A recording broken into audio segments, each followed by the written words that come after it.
So I am aware that we are running late this morning because we had a lot to say. But I am also aware that I actually consumed enough tea to support an export business and probably undid the work of an entire colony of bees so that I could be here this morning and preach. So I am going to preach. And if you need to leave, I'll be okay with that. So thank you. With the help of my friend, the water.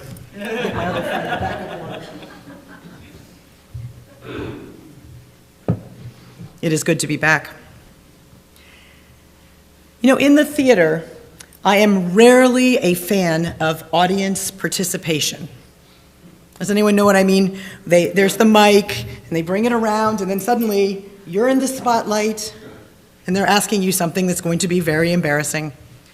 So this past Thursday, since I had been feeling sickish all day, my main hope was keeping that guy with the mic as far away from me as possible. I didn't notice really who he was talking to and who he was not talking to, because I was so busy trying to make sure he wasn't talking to me. But he calls on about half a dozen people, until one of my colleagues in the back stands up.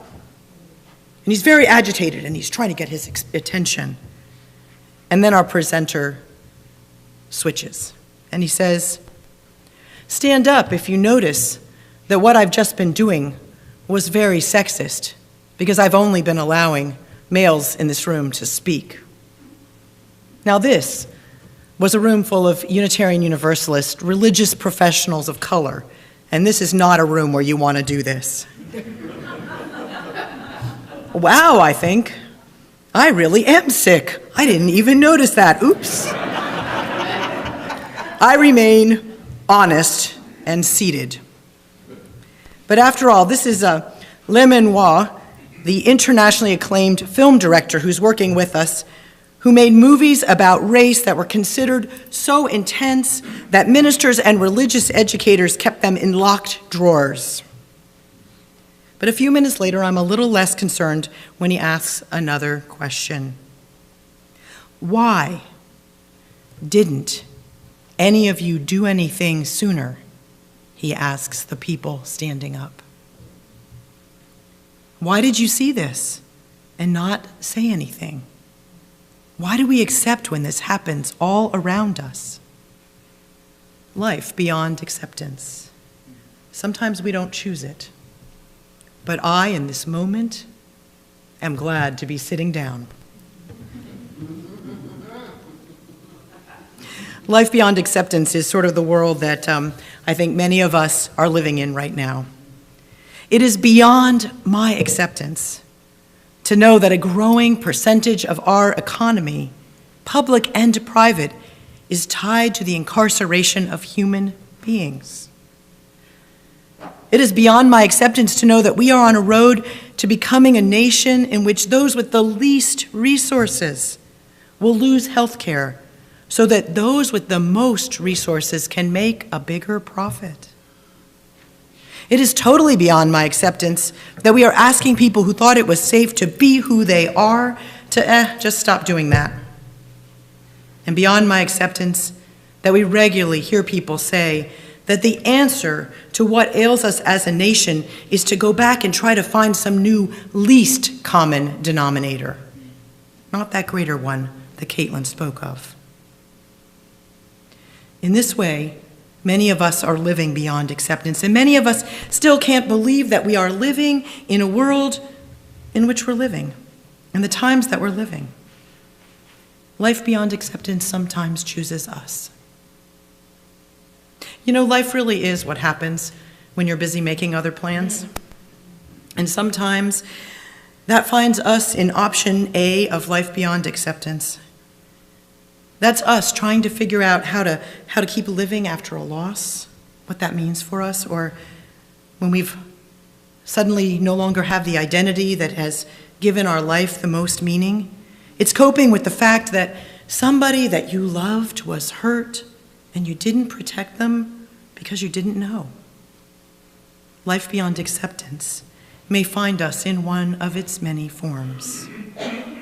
You know, our lives, by the way, coughing is fine. I'll be doing it later. Just feel free. Don't try not to. We'll all do that together. Our lives are too precious to be mired in this kind of compromise, or lost because we can't find our bearings.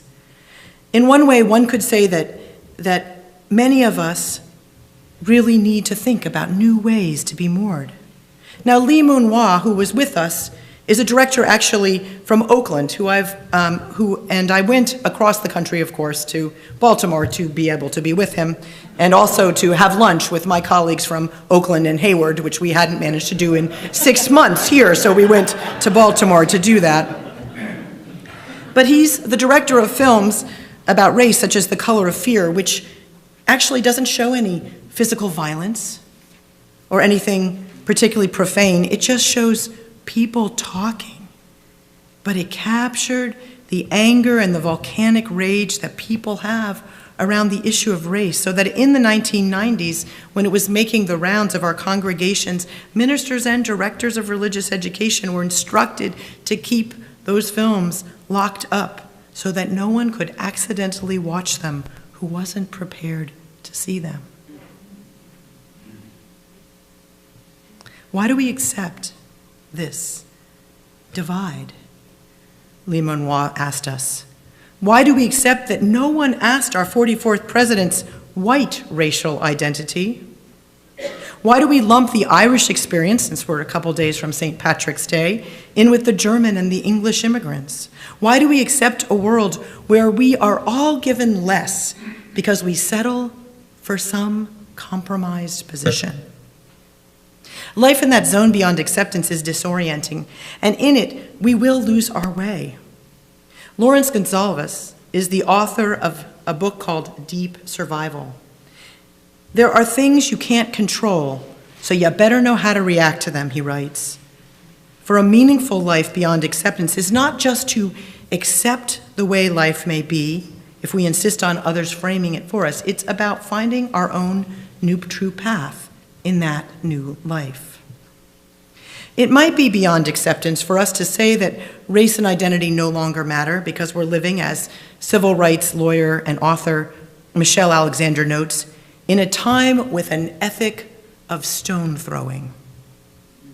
And yet, as religious people, our larger world, our bigger map, our bigger story says that we need one another, and that we need one another to grow and to understand ourselves. We need to be in relationship with each other. And we honor in our faith tradition a particular commitment to democracy. And yet we also hold the truth that that very democracy was designed to serve a homogeneous population of propertied folks.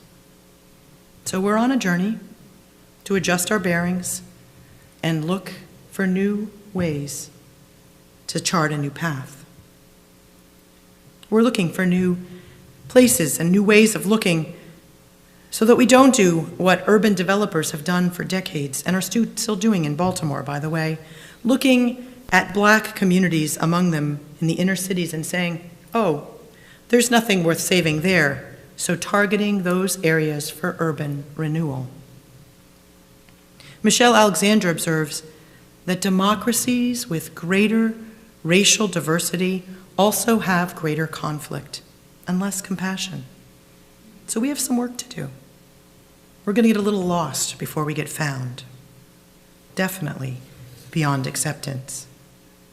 Now, Gonsalves, his father was a war hero.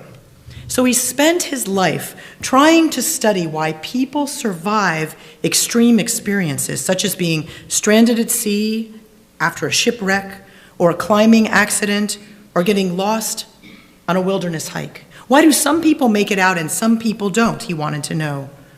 One reason people don't survive, he found, is that they get stuck in a mental model and they can't accept that they're in a different reality from the model they have always known. It can wreak havoc. And this is the reason he believes that seasoned mountaineers and pilots and others end up badly. They just keep doing the things they've done over and over again, in this new and threatening situation because they are sure that they know too much to be in a place where there's really that much danger. One person told Gonsalves, "I saw a man I was hiking with smash his compass with a rock because he thought it was broken. He just couldn't believe we were heading in the wrong direction." Gonsalves tells of 4 climbers in Mount Hood who misread their trajectory down the mountain and so pulled up their protective stake when they were all roped together. It initiated a chain of events which eventually led to one of the worst climbing disasters on that mountain. He said the climbers didn't realize that they were part of a system that had reached that critical state where it would probably remain most of the time and where a seemingly insignificant force could set disaster going at any time. These climbers were living in a place beyond acceptance because they didn't accept their change of circumstance, and they thought the level of effort, the level of engagement that they had used before would be the same one that would carry them through this time. Now, you all can decide what metaphorical point I might be trying to make here. In a life which is beyond the acceptable, we may need to look deeper and more intentionally at how we engage.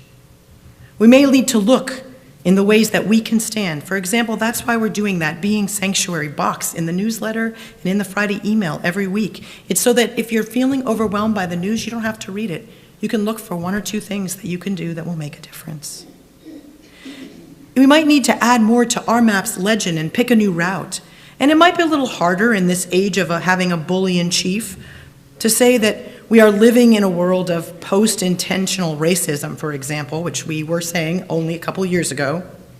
We might need to add some different faces to our legend of friends after a major life disruption, or we might need to prioritize restorative physical or spiritual practices when our world has been turned upside down by some change in our circumstance or by some new diagnosis. But we don't want to smash our compass with a rock or to turn away from friends because we aren't used to letting people be compassionate towards us, or to stop engaging in issues we care about because the journey towards progress is now a few peaks farther away than we thought. Gonsalves found that many people do not survive tragedy because they don't keep using the same map they have, but they create a false mental map. This is the map that allows those who are stranded on life rafts to resort to drinking seawater, which our brains cannot deal with the salinity. It is the stubborn focus that the right path is just beyond this clump of trees that keeps someone going deeper and deeper into the wilderness. It's the idea that after a major disruption in our life, you can just go back to the life you had before. It'll be there waiting for you. These are false paths, and to avoid them, we need to be in conversation with others. So what does work? How do people survive? Gonsalves found that those who kept alert and engaged were more likely to. Those who became numb or disheartened were less likely to. They adjust and stay to a true course and aren't led off by some false quest, those survivors. And I see a few before us, and there are some false paths before us, and one of the most dangerous is the one that says that we are in this mess because we gave too much attention to the rights of black people or others on the margins. These are false quests.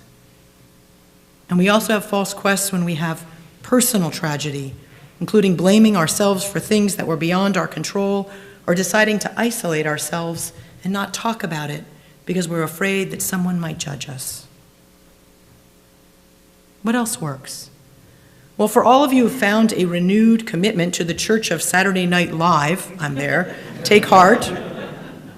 Humor and gratitude and finding time for joy are also strategies that help people survive, which is why 2 weekends from this, on Friday night, we're having a dance here, a dance of restoration and joy. I expect to see some of you there. I just came from a very precious gathering, the gathering of the Unitarian Universalist religious professionals of color. It was not a good year for me to try to push this in. It's never a good year, and I haven't been in a couple years. This year I needed to go.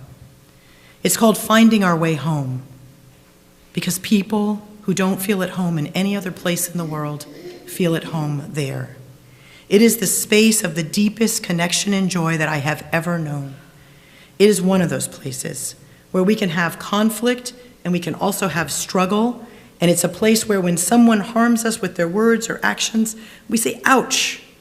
And when we know we've been the one to harm, we say, oops. And most of all, it's a place where people laugh out loud and celebrate each other and sing and sing and sing in the tradition of many different cultures, not just the tradition which we honor today, the folk tradition of the music of Emma's Revolution. It is a place that I know that caring about the rights of others or speaking out for them may get you mocked in the world, but it won't get you mocked in the truest manifestations of our faith community. That is the place where I understand what it means to be exuberantly multicultural, and it's an experience that I wish more and more of us to have. To get there, I had to take some of my mental models and totally discard them, and I went on a few false paths, but it was worth the journey. Our faith has as that goal, our true compass point, along with one that allows us to support one another when our individual journeys lead us to uncharted places. A place of true sanctuary is a place of curiosity, and it's a place where we come knowing that we will have something to learn and that we can only survive if we learn that thing and adjust our mental map. This is a map, the way that folk traditions were mapped by Pat Humphreys as she honored her mentor Pete Seeger, but reinterpreted her tradition for her times. Every day, I get to see what it means for people to take the risk of relationship and to do so when life is unacceptable to them. Gonsalves says that many people get really lost because it's inconceivable to them that they would ever get lost. Admitting you are lost is difficult, he says, because having no mental map, having no place is like having no self. It's why small children, when asked if lost, will say, "Oh no, mommy is lost." Needing one another is not a bad thing. It is the glorious reason that community exists, and we need to use it and build this community as a sanctuary for all who are seeking those connections. Paying attention helps us survive, and it allows us to see new ways to navigate. One of the Aboriginal systems tell of legendary beings who wandered through the continent in their dream time, singing out the name of everything they encountered.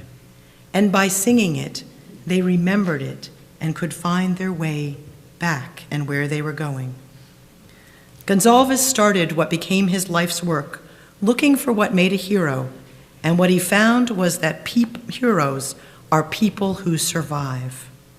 So as citizens of a world sometimes beyond acceptance, and individual lives sometimes beyond acceptance, let's be heroic and pledge to live in a new way, because that is how we will survive. Let's stay calm and pay attention and celebrate and take joy in any package we find it, no matter how small. And let's play and dance and sing. And let's let go of our fears and be determined that nothing will break our spirit. Sing, people sing. Adjust and keep on moving forward. Thank you.